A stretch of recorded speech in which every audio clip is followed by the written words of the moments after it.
fete mamado fenete fedinya mamado ala kira bangena Abdullahi de kira bangena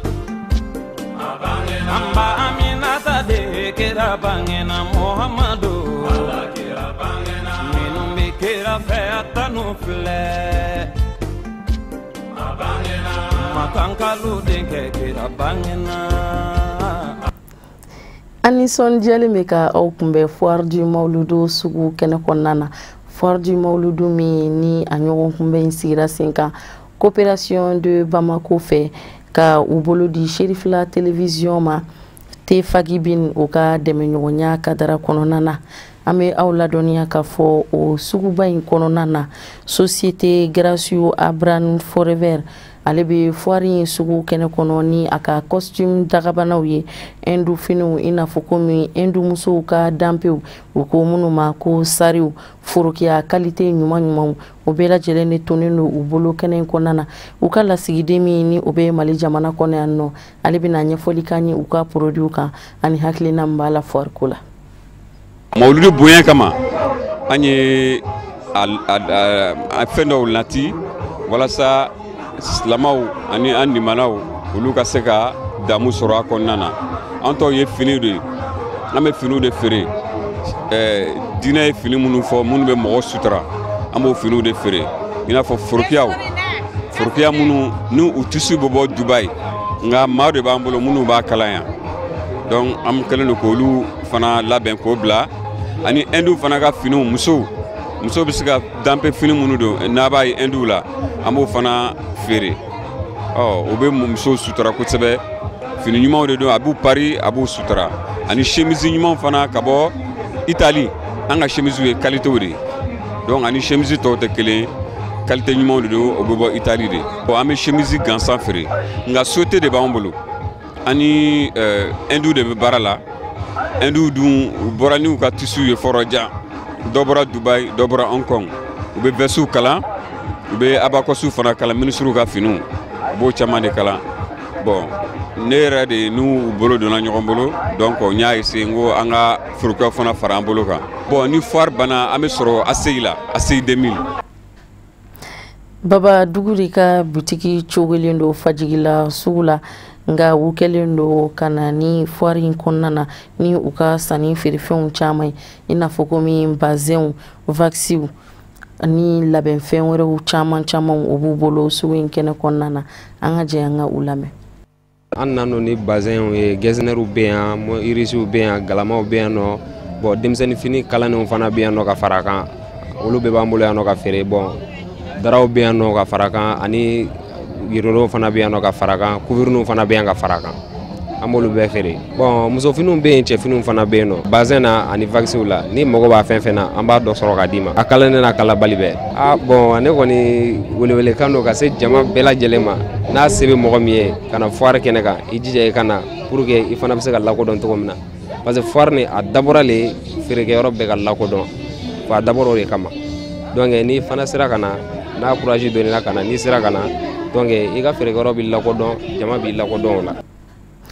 Boutique Firdaus Hawaii kokaina fe no u fana sona ni ku sendo foire du Mauludu 2019 sugu in barawla ni kana ni u ka sani feerefɛnw ye ko sarada sɔngɔ damatɛmɛ jala walasa u ka se ko n'u ka dɔn ko bi se ka lakodɔn cogo min na k'o jira mɔgɔw la i n'a fɔ komi donfiniw saki mariki dagabanaw sabaraw koliw o ni musoya fɛn wɛrɛw caman o tonen u bolo sugu in kɛnɛ kɔnɔna na an ka jɛ an k'u lamɛn. Ne kɔni bɛ ni burumusiw ani denmisɛnnin faniw ani cɛ chemisew ani ɔrɔbu ka taa se samaraw ma ani so labɛn ani musoya labɛn fɛnw musoya labɛn n'a fɔ sokɔnɔna fɛnw fleurs ni parfums li parfums ninnu ani nujati ninnu non pantalon tɛ mais chemisew bɛ yen nɔ pour le moment ani denmisɛnnin finiw ani tapiw rideau daraw a bɛɛ bɛ yen nɔ simisi kalalenw de don olu de bɛ yen nɔ ani muso burumusiw ani nujatiw denmisɛnnin finiw fo ka taa se lafiyali ɔrɔbuw ma ani gilanka fleurs ani daraw ni rideau ani samara ɲɛnɛmaw nɔ u bɛɛ bɛ yen nɔ alhamdulilah an bɛ Ala tanu an b'a fɔ ɲina foire yɛrɛ ne kɔni fɛ pour moi a diyara ni san tɔw ye ne bolo mais ko bɛɛ tɛ kelen mais ɲinan ta jira ni ɲɔgɔn parce que ɲinan ta yɛrɛ kɛra yɔrɔ min na a bɛ dugu camancɛ la quoi donc hali mawulukɛlaw yɛrɛ ma minnu nana mawulu kama spécialement olu ma se yan fɔlɔ mais minnu bɛ lamini na yan olu yɛrɛ bɛ na u bɛna visite kɛ en plus u bɛ sanni fɛnɛ kɛ. Bamiki Touré ale fana bɛ foire kɛnɛ kɔnɔna na ni a ka savon Haidara ye savon Haidara in an b'aw ladɔnniya k'a fɔ safinɛ de don safinɛ min ni ɲagami foyi t'a la produit gɛrɛgɛrɛw de kɛlen don ka dilan kɛrɛnkɛrɛnnenya la an ka situlu gɛrɛgɛrɛw fɛn minnu sɔrɔla ka bɔ u ka guwa kɔrɔ minnu salo kɛlen kɔfɛ an ka jɛ an ka u fana lajɛ. An nana ni produit mun ye produit wɛrɛ tɛ safinɛw de don bon ni kɔni nin ye safinɛw ye a bɛ dilan n'an yɛrɛ ka produit de situlu ani palmisi bɛɛ b'a dɔn o y'an yɛrɛ ka produit ye bon donc a ka ɲi mɔgɔ farikolo ma kaba b'a la zanfala b'a la bon donc pharmacie dɔw b'a ta an bolo déjà k'a feere bon a ka d'an ye an ka na n'an yera fari la ka exposition kɛ mɔgɔw k'an ye mɔgɔw k'a dɔn k'a fɔ ko safinɛ dɔ bɛ yen min tɔgɔ dalen don sɛrifukɛ la bon o laɲini de y'an si nin kɛnɛ in kan pour que k'an ka produit exposition kɛ mɔgɔw k'a ye mɔgɔw k'a san u k'a lajɛ n'a bɔra min na au lieu k'an ka taa tubabuw ka produit san on a des produits qui sont plus efficaces que ni tubabuw ta ye an yɛrɛ k'an ka produit san an ka valoriser mɔgɔw ka a san o de kɔni y'an ka laɲini an ka safinɛ tɔgɔ savon Haidara an y'a tɔgɔ da sɛrifukɛ la parce que n ka musokɔrɔba y'a kanu k'a tɔgɔ da sɛrifu la parce que sɛrifu kanu b'a la a nafa ka bon parce que a bɛɛ bɛ dilan n'an yɛrɛ ka produit de tubabuw ka produit foyi t'a la situlu bɛɛ b'a dɔn kɔni ko situlu ye fɛn ɲuman ye ka kɔrɔ ka sɔrɔ an ni safinɛ tɛ bon palmisi hali bɛ se k'o mun i yɛrɛ la ka sɔrɔ fɛn wɛrɛ tɛ bon donc an yɛrɛ ka produit dɔrɔn de don. Société Jige Distribution SA unu ka mayonnaise Amoro parfum Dove Lipton Premier Dako Borosi Dako Pati Signal Français ani fɛn caman wɛrɛw o tonnen don u bolo foire du Mawludu 2019 in kɛnɛ kɔnɔna na nisɔndiya min bɛ u la foire in sigiko la an'u ka sanni feerefɛnw u bɛ n'o jira an na. Produit caman b'an bolo yan a bɛɛ ma se ka na mais mun bɛ yan nɔ n bɛna olu expliquer aw ɲɛna mayonnaise Amora bɛ yen Dove parfum bɛ yen Margor bɛ yen fɛn caman bɛ yen quoi bon mayonnaise in ka di mais a b'a fɔ jama mɔgɔw ka bɔ u ka na sanni kɛ quoi sanni ka suma dɔɔni quoi u ka mouvement kɛ u ka don dɔɔni u ka na sanni kɛ quoi sanni ka suma dɔɔni awɔ Dove parfum fɛnɛ bɛ yen an bolo parfum kasa ka di yɛrɛ de bon an ka mayonnaise ka di a ka di trop hali Calvé Premier b'an bolo yen Mo Savon bɛ yen Lipton bɛ yen Signal Français bɛ yen fɛn caman bɛ yen Moutadine bɛ yen Aron bɛ yen ni kɔngɔ y'i minɛ dɔrɔn i bɛ se ka gansan to i bɛ fa même hali n'i ma buru k'a la n'i y'a gansan sɔrɔ dɔrɔn i bɛ fa. Société Générale de Business Agricole Sarlo Sojeba u ma sɔn ka to kɔ foire in sugu kɛnɛ kan u nana ni u ka sanni feerefɛnw ye k'o bɔ ka to sɛnɛkɛfɛnw fɛn mago de bɛ jɔ sɛnɛ la walasa ka se ka sɛnɛ ɲɛta sabati o bɛɛ lajɛlen de bɛ u bolo k'a daminɛ dugukolo yɛrɛ dilanni ani o labɛn cogo ɲuman ma sumansiw nakɔ sɛnɛminɛnw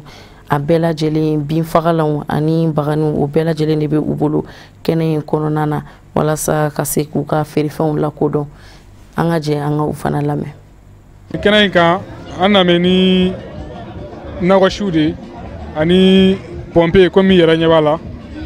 ani herbicide bagaji voilà an nana n'olu le pour que k'a yira mɔgɔ la bon an ka sute kɔfɛ an bɛ i n'a fɔ ɲɛ b'a la an bɛ foraji kɛ an bɛ formation continue an b'olu bɛɛ kɛ bon sumansi ko ninnu na an bɛ i n'a fɔ ɲɛ b'a la zɛrɛnsi ni seleri ni kɔngɔ ninnu ani tamati ni zɛrɛ an b'olu si ninnu bɛɛ kɛ en même temps an bɛ kabasi ninnu an b'olu fana kɛ kabasi ni ɲɔsi ninnu ani kenige ninnu an b'olu si fana kɛ bon dafara min bɛ an ni tɔw ta cɛ parce que an ka si ninnu filɛ nin ye a bɛɛ certifielen don par la BOSEM papier b'a bɛɛ la mun b'a yira k'a fɔ si min don si ɲɛnamaw don bon mun welewelekan min bɛ n bolo ka ɲɛsin mɔgɔw ma surtout sɛnɛkɛlaw u kana vraiment u kana si ɲumanw san parce que u kana an ka siw lajɛ u ka t'u tester k'u lajɛ u k'a dɔn k'a fɔ si ɲɛnama de b'an bolo si certifié de b'an bolo mun papier b'a la wa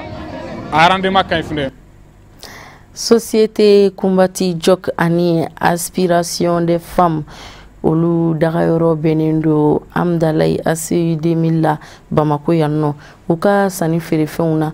parfɛnw bɛ a la musow ka kolew ani musow ka labɛnfɛn wɛrɛw caman muso mago bɛ jɔ fɛn o fɛn la walasa ka se k'i ka gorobinɛya sankɔrɔta ani ka matarafa o bɛɛ lajɛlen bɛ sɔrɔ u bolo foire in kɛnɛ kan an ye munumunu salo kɛ u ka stand kɔrɔ an ka jɛ an ka u ka kɔrɔfɔw lamɛn. Ne de boutique combat Joc plus l'aspiration des femmes présidentes ye an ka boutique bɛ Amdalaye AC 2000 la an bɛ foire du Mawlid kɔnɔ yan nɔ bi an nana an ka produit de yira an bɛ muso minɛnw de feere muso bɛ se ka masiri fɛn fɛn kɛ so kɔnɔ k'i cɛla nisɔndiya an ka baara y'o de ka daminɛ Europe denninw na ka taa pendeliw la ka taa se kɔnɔ cɛ ɲumanninw ma i bɛ se k'olu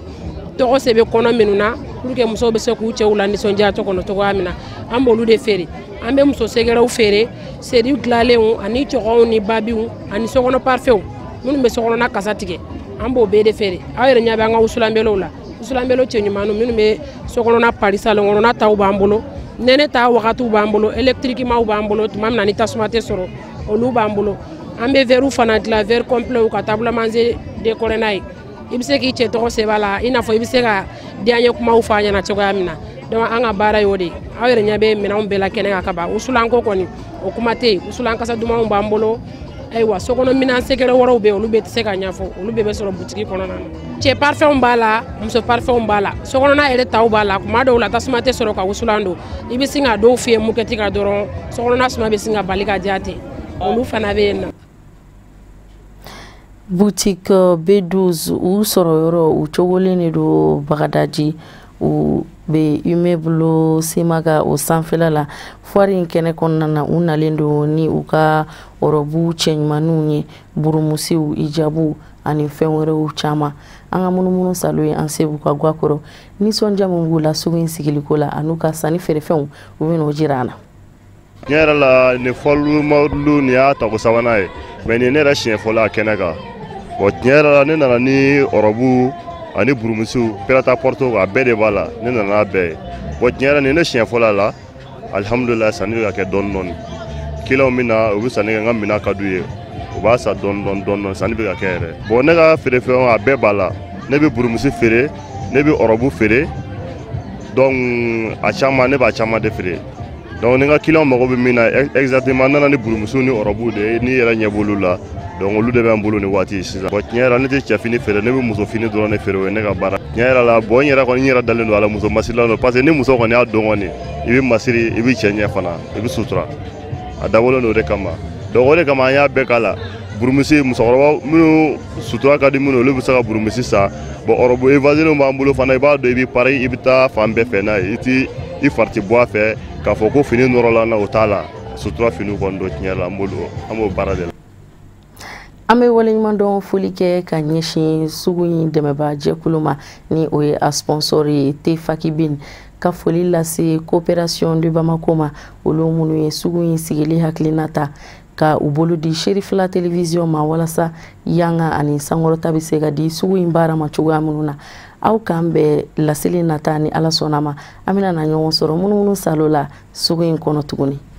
Kira fene bo fene te mamadu fene te fedinya mamadu ala kira bangena Abdullahi te kira bangena